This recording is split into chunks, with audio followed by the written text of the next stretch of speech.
The 1992 Los Angeles Uprising, the Cambodian genocide, Japanese American incarceration.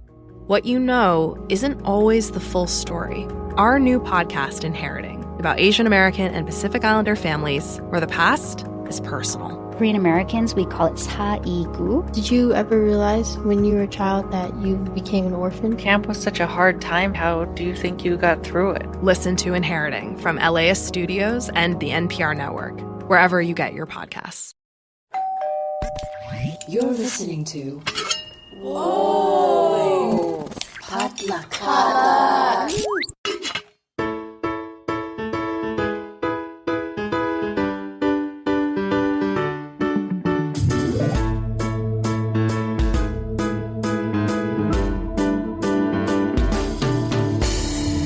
And hey, welcome to Books Boba, a book club and podcast featuring books by Asian and Asian American authors. My name is Marvin Yue. And I'm Rira Yu. And we are here today for our August 2024 mid-month book news check-in.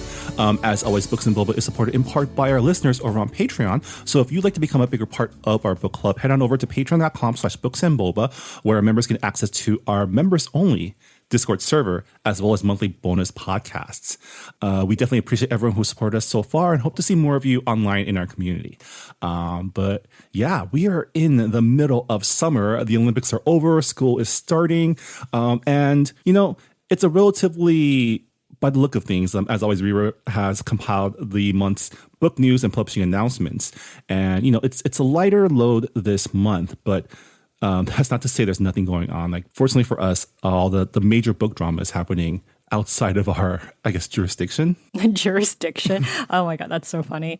Yeah, like for those of you who are kind of unaware, there's some drama going on with Blake Lively and the Colleen Hoover adaptation of It Ends With Us. I've never read a Colleen Hoover novel. I never will. That's like my promise to our listeners out there. It's so funny because I have friends who are, they read and they'll often like send me book recommendations. And Colleen Hoover was like one of the authors that they recommended. And I'm like, I think you and I are on different sides of book talk. I just don't think I don't think the stars are gonna align for us.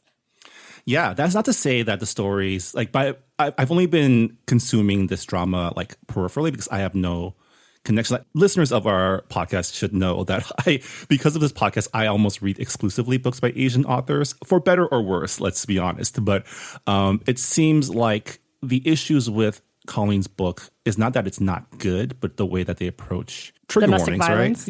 Right? Yeah. Yeah. I mean, like Colleen has like a lot of her books are dark romance, and there's definitely an audience for it because it's fiction. Okay, like, you know, people go into reading these types of books knowing that, you know, like none of this is real, and I don't want to like yuck anyone's yum. Some people like that kind of dynamic, but it is kind of challenging when you think about adapting that to the screen. Yeah, because and I think the core drama is that it's a similar issue with the film, which is the way it's being marketed is not at all what the film is. And that has led to all sorts of other drama coming out. But there's plenty of people covering this online, on Twitter, on TikTok, on Instagram. On YouTube. Yeah. So definitely if you haven't caught up on it and are, you know, interested in watching this train wreck unfold, there's plenty of places to go to.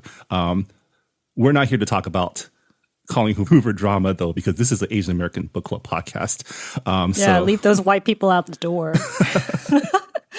So as always, like I mentioned, we start off our mid-month check-ins by going over some of the latest Asian American publishing announcements. And this is compiled by Rira through sources like Publishers Weekly and social media.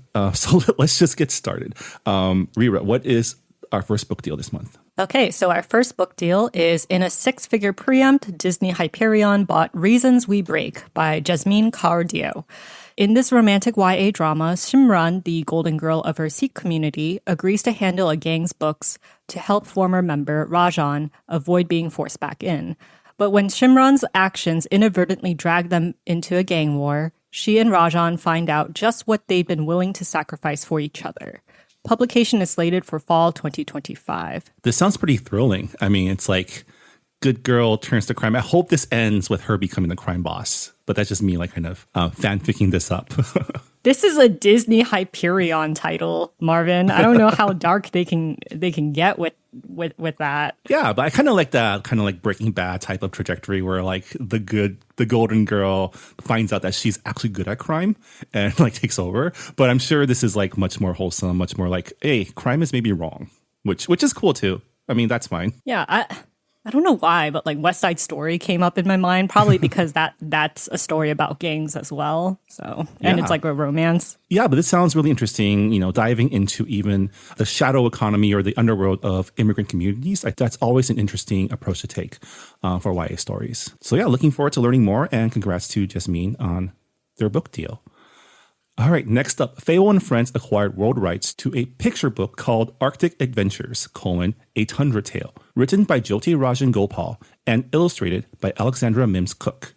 Inspired by the illustrator's childhood adventures with her nature photographer mother, the book follows two mother-daughter duos, a baby and mama Arctic fox, and a girl and her photographer mother, as they spend a day amid the natural wonders of the Arctic tundra. Publication is set for winter 2026. I just Googled Arctic foxes on just to see like what they look like, and they're so cute. They're so fluffy. So it says that it's inspired by the illustrator's childhood adventures with her nature photographer mother. I think that's so interesting. You know, when your parents, you know, work is in like a place where not a lot of people live in, and you're like, oh, like what is that? It kind of reminds me of like the Thornberry family from Nickelodeon. Yeah, I mean, it probably is also that the mother couldn't find adequate childcare, so she had to bring her kid to work with her overseas. But I think it's cool. It's always cooler when your mom has a cool job. Like my dad used to take me when he had to go downtown for a business meeting, and those were so boring because those were in like office buildings. Yeah, I mean, this is out in like the tundra. It's like, oh, what a cool childhood Alexandra had. Yeah, and I'm sure it will make for a really cute picture book as well. So congrats to Jyoti and Alexandra on the book deal. All right, so our next book deal is Holiday House acquired Cactus Home by Vikram Madan. When a spider family moves into a cactus community, not everyone welcomes their arrival. But when disaster strikes, the community quickly realizes that within differences lie the strength that can help save the day. And the publication is scheduled for summer 2026. I could never read this because I hate spiders. I was going to say, what's your tolerance on spiders here? I hate all types of bugs. I can't stand butterflies.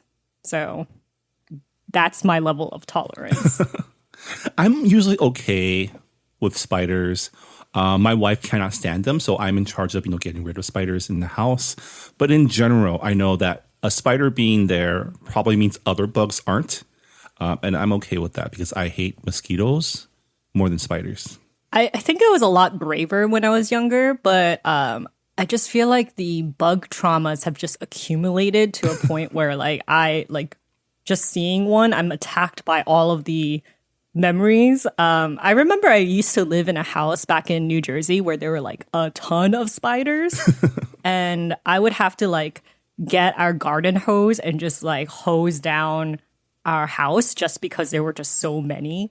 We lived near the woods, so there were a lot of bugs, and we would get wildlife, and I'm I back then it was just I had to suppress a lot of my fear, but now that I'm an adult, all of that fear has just kind of blown up. For us, it's the summer, so this is a time when water books are coming out of all of the pipes, ants. And so we were very conscious of sealing all the holes that lead into the house because my office in my house is on the ground floor.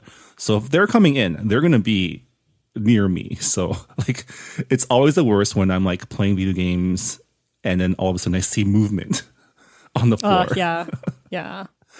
But we've been water bug free this whole summer. So I'm hoping we figured it out on how to keep them out. But back to the book, this does sound really at the very least, the spiders, hopefully they're drawn in a cute way. And insects have always been used in fables and allegories. So I'm sure there's a really good lesson here to be taught about community. But yeah, your mileage may vary based on your tolerance for spiders, I guess. Yeah, definitely. All right, next up, Sambasavan and Parikh acquired world rights to The First Girl on Stage, Tunga Dances the Yakshagana, written by Shruthi Rao and illustrated by Devika Joglekar.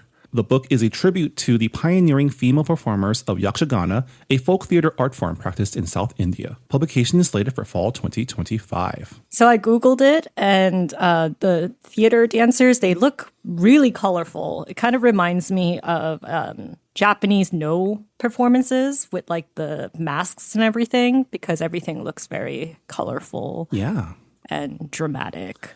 I'm not familiar with a lot of South Asian traditions and cultures, so I think it's always cool to see more authors. Like we say this every time we see one of these books, but it's cool to see more picture books that take a deeper dive into other cultures and traditions and art forms, and sharing that with the younger generation, right? Because in the future that we envision for our world, we want to live in a multicultural world. We want to live in a world where people are accepting all cultures, creeds, traditions. So I think it's really cool whenever I see a picture book about a piece of culture that I myself have never heard of before, because that means there's always something new to learn about. Yeah, and looking at the Wikipedia for it, there's a lot of subgenres as well in forms of this dance. So that's really cool. Yeah. All right. So our next book deal is Holiday House Bought Tea Leaf Eggs by debut author illustrator Karen E. Hong. The picture book is about an elderly Chinese gentleman who makes a daring escape from his senior facility in search of a taste of home, finding unexpected assistance from a little friend along the way. Publication is planned for summer 2026. This sounds like every adult parent's nightmare, finding out that your senior parent has just gone missing from a care facility. Yeah, it's kind of like a role reversal, right? Because usually it's like the kid that runs away and like in search of like something. So, but in a way, our seniors, when like, I don't know if you're at that point yet, Rira, but I'm definitely at the point where my parents have kind of become my children in a way, where I'm always trying to get them to stop eating stuff that's bad for their health and to go to the doctor and to like get checkups and stuff. I feel like I've been parenting my parents since I was a kid. So really, but I have seen parents become like so, like, I don't know, they like regress when they get older. Like they believe that they can still do things where I'm like, no, you can't. Like, obviously, like, you don't have the stamina that you used to have when you were in your 30s. You cannot just go out and just, not die of a heat stroke. And like, also, it seems like they stuck this grandpa in a nursing home without Asian food, which is cruel and unusual that's like the punishment, worst. Right? Yeah. Like if he's trying to run away from the retirement home in search of tea eggs, like they can't even bring the tea eggs to him. Yeah, right? There's like no H Mart or 99 Ranch near this care facility. Yeah, or like maybe they're in the middle of nowhere. Maybe they live in a place where such facilities aren't available. To that I say, just send them to Atlanta or California where there's let them be amongst other Asians, right? Yeah. I've heard of like retirement villages in Korea and in Japan where just like a bunch of old people live in the same complex. And it's just like, yeah, they still socialize because they're like surrounded by people around the same age. They play mahjong or they like cook together. It's like, yeah. You just put them in a place where there's like no one who shares their culture, then yeah, it's going to be a miserable time. That being said, I don't blame this grandpa. That being said, I'm sure this is an adorable book about a tenacious grandfather who just wants his tea eggs, and I support that. I love tea eggs. How about you? Yeah, definitely a taste from my childhood for sure. All right, next up, Coca acquired in an exclusive submission world rights to National Book Award finalist Randy Ribay's debut picture book, Hold. The book will also be illustrated by Zeke Peña. The picture book follows a toddler's increasing understanding of language and the world, and a father's increasing understanding of his child. Publication is slated for spring 2026. So this is the picture book that Randy was talking about in our interview with him the other day. Our interview that our listeners won't hear until the first week of September. But we are having Randy Ribay on the podcast for an author chat for his upcoming YA novel, Everything We Never Had. So stay tuned for that. But yeah, this sounds This definitely sounds like a book that is both for the kid and for the adult, right? Kind of, a book you read to your toddler who may not understand what you're talking about, but also gives you more insight into what your child's going through. But yeah, this sounds like a really cute book. So congratulations to Randy and Zeke. All right, our next book deal is Knopf acquired in an exclusive submission World Rights to Miles Ahead by Minh Lei and illustrated by Lynnor Bontigao. In the picture book, a child and their dog Miles pack for a road trip to deliver a present for a new baby in the family. When the shiny new present goes missing, they make a surprising discovery about what makes a gift truly special. Publication is scheduled for summer 2026. Oh no. Losing a gift. That sounds stressful. Why are all these picture books about situations that are so stressful? A grandpa going missing from a care facility and, losing a present for a new baby. I mean, even picture books need drama, right? To capture the attention of the reader. Have you ever, lost a gift before you gave it to someone before? I can't remember. I'm sure it's happened in the past. Usually I just go and rebuy it. I have a fun story about so my partner for our first Valentine's Day, he had bought me a gift ahead of time, but then he lost it. And he was really, really upset because it's our first Valentine's Day as a couple together. And he's like, "Oh my God, I can't believe I lost the present, blah, blah, blah." And I was like, it's the thought that matters. It's okay. And a couple of months later it showed up when we were moving.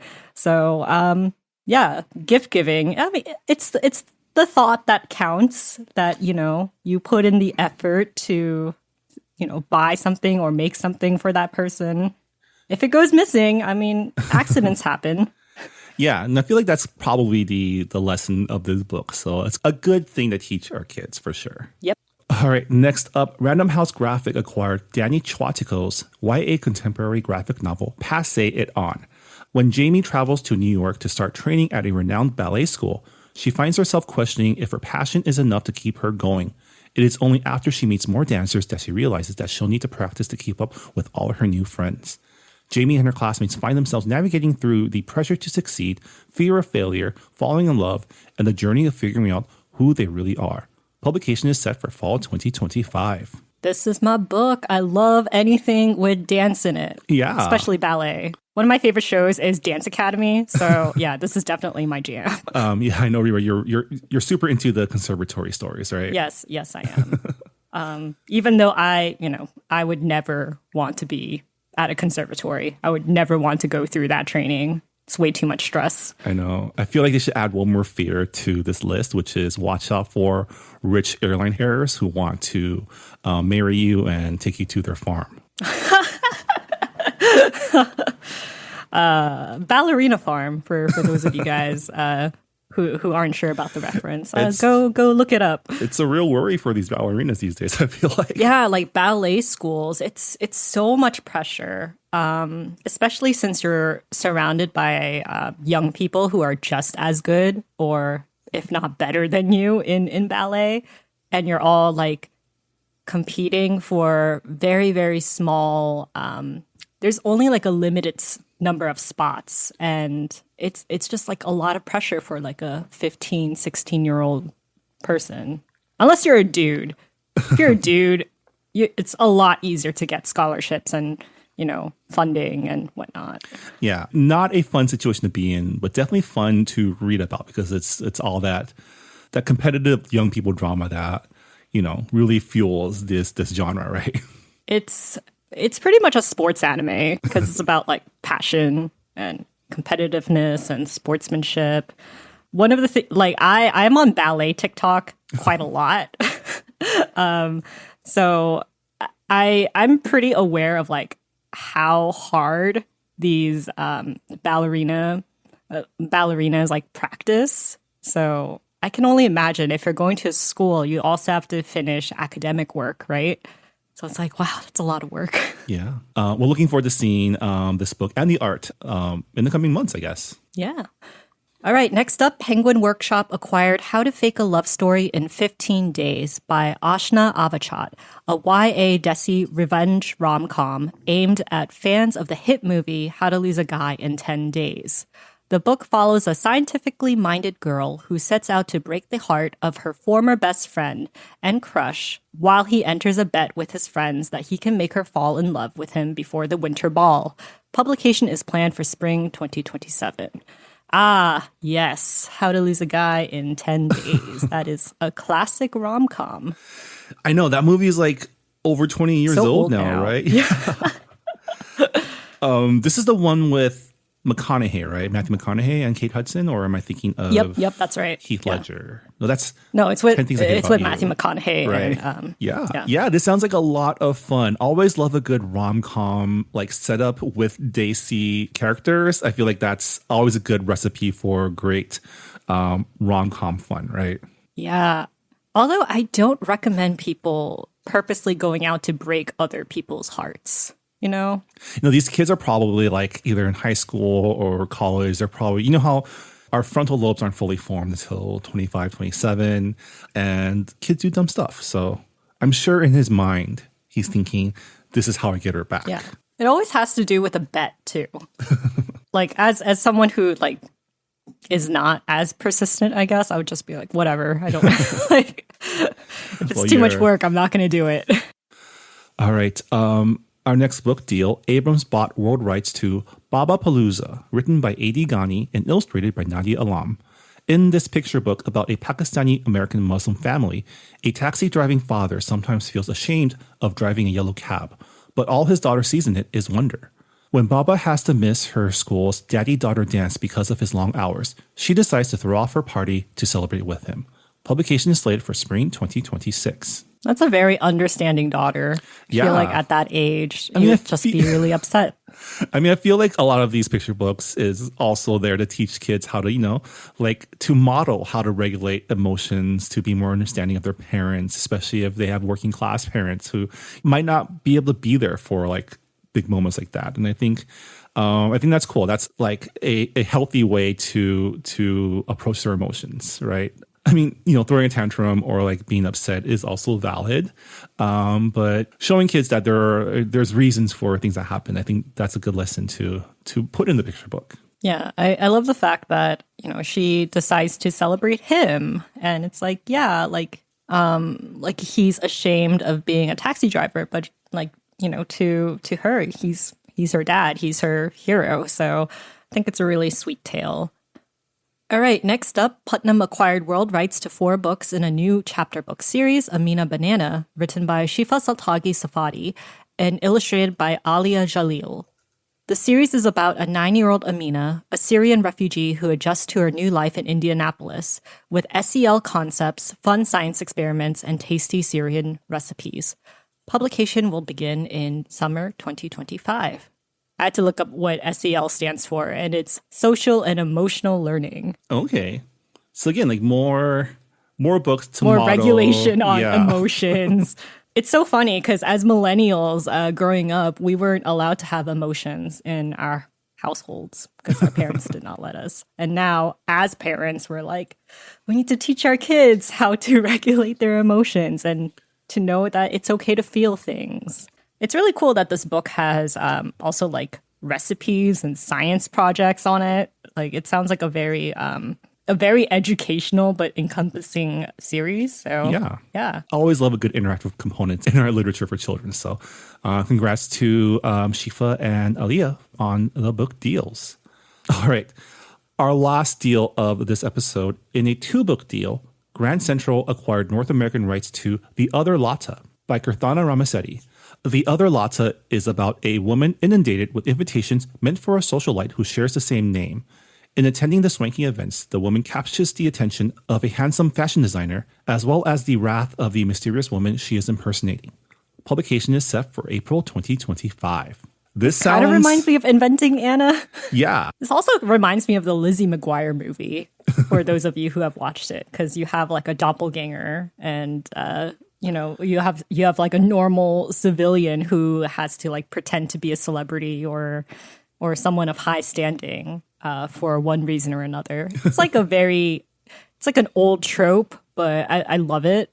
Yeah, I mean, not a doppelganger, but like a name twin, right? And a name twin. If I got invited to a an event outside of my standing because I share the same name as someone, I would totally go, right? Yeah, I would totally go. Yeah, eat the rich. Yeah. Although it would be really hard for me to probably name switch with someone. I've only met one person who has the same name as me and it's spelled differently. There is someone with my same exact name in my old neighborhood who's a real estate agent. And it's very eerie because the way that my last name, my surname is spelled is not the proper way in like Chinese pinyin. So this person must have immigrated here about the same time my family did and just happened to use the same name. And, I'm fairly convinced he found my name on like a list somewhere and just took it. But yeah. It's pretty funny. So like the other Rira that I met, she actually worked with me for a short time and we would get emails like mixed up because people thought that we were each other. So I think that's the closest I will ever get to, I guess, being swapped. But yeah, congrats to Cortana on their book deal. And that is it for the book deals. And we're going to move on to news. There's only one piece of news that we have for this episode, and it's fairly short. So the Hugos happened recently. And if you guys remember, a couple months ago, we covered this in a previous mid-month episode, but Rebecca Kwong and Shiran J. Zhao, they were cut from like the nominations because because Worldcon, which is the place that do the nominations for the Hugos, it took place in Chengdu, China, and there were suspicions that they had cut Yellowface and Iron Widow out from the nominations list because, it's critical of China in a way, but not really. It's not suspicions. We like we covered. Leaked emails state that they were cut specifically because their subject material might be offensive to China. It's not even like the judges didn't even read the books and made the decision. They just assumed because part of Bible takes place in China that there might be something in there that might upset Chinese officials. And then it was for Babel, not Yellowface. Sorry. Yeah, and then Shiran J. Zhao has been a vocal critic of China, especially their treatment of minorities. So they definitely had a lot of body of information on them for excluding them, and then certain other authors who shall not be named because they've been canceled in recent months were also not included. So it's not just Rebecca and Shiran, but a bunch of authors were just whole cloth excluded from consideration for last year's Hugos because of the committee's essentially fear of offending the host nation. Which is absolute bullshit. So the Hugos happened, and George R.R. Martin, he doesn't do it every year, but I know that he has a long-standing tradition of hosting the Hugo Losers Party, which has been named as the Alfie Awards.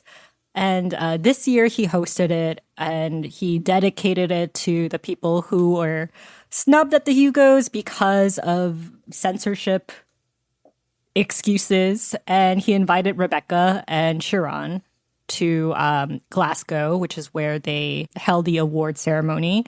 And Rebecca and Shiran both posted on Twitter and Instagram on meeting George R. R. Martin.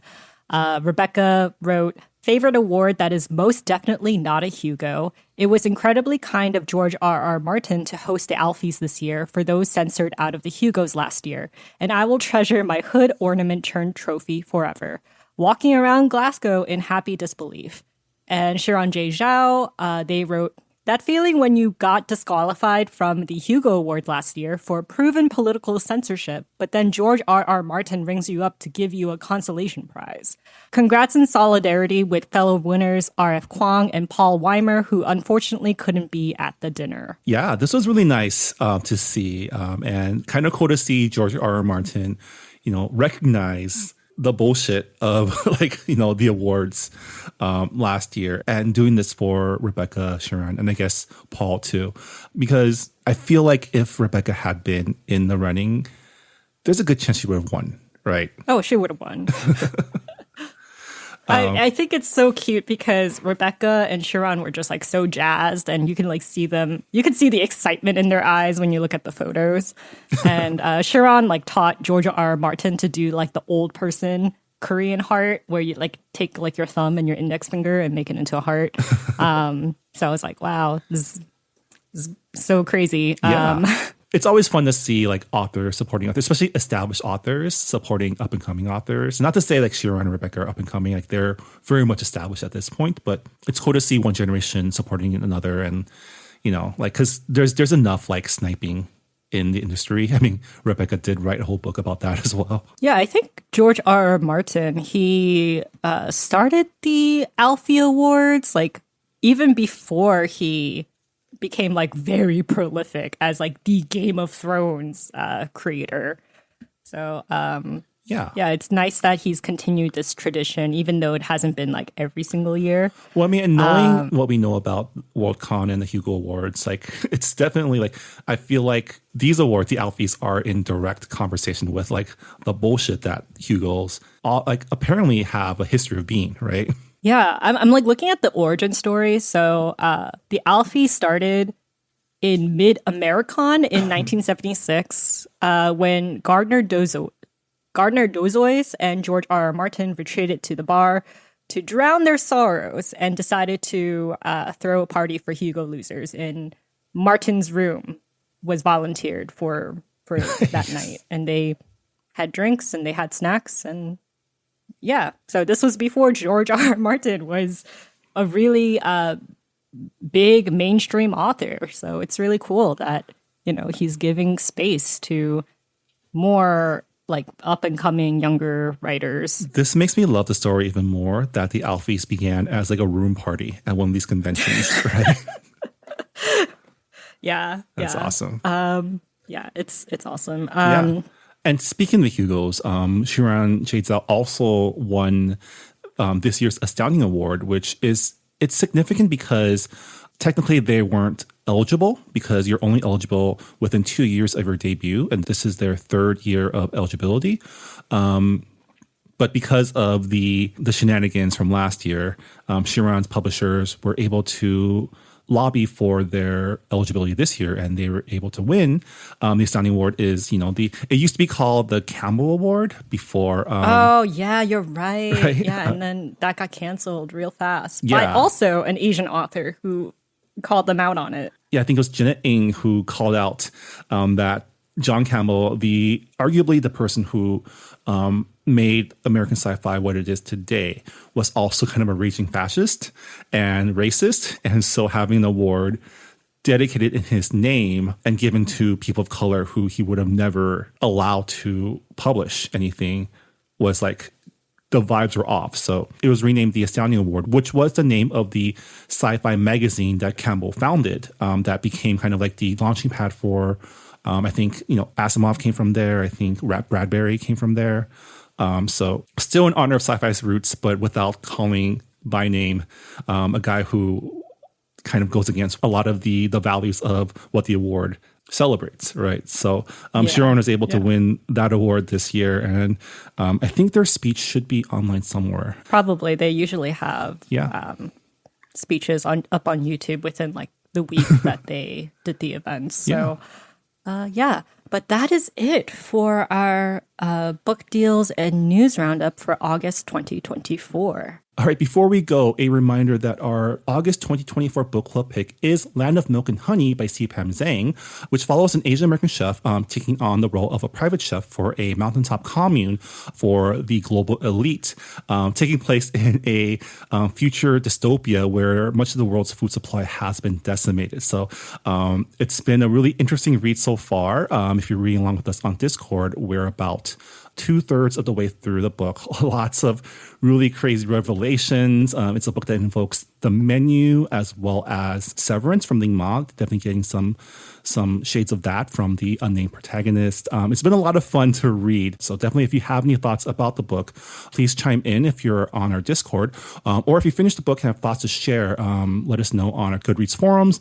As always, we'd love to include your feedback in our book club discussions every month. Yeah. And I'm excited to dive into this book. I have not started yet. So for those of you guys who have not started either, we're in it together. We have time to finish it.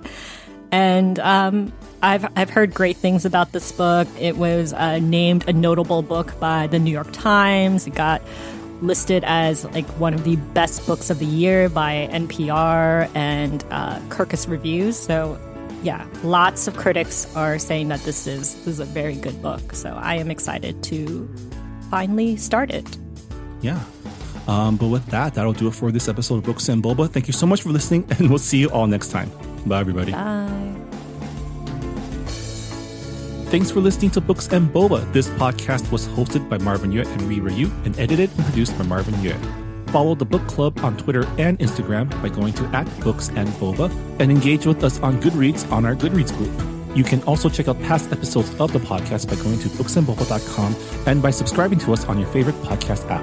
Don't forget, you can support Books and Boba and Asian American authors by purchasing books at our bookshop.org account. Check out the link in our show notes and also at booksandboba.com. Books and Boba is a proud member of the Potluck Podcast Collective, a collective of Asian American hosted podcasts featuring unique voices and stories from the Asian diaspora. Learn more about the collective and check out our fellow Potluck shows by visiting the website podcastpotluck.com. Thanks for listening.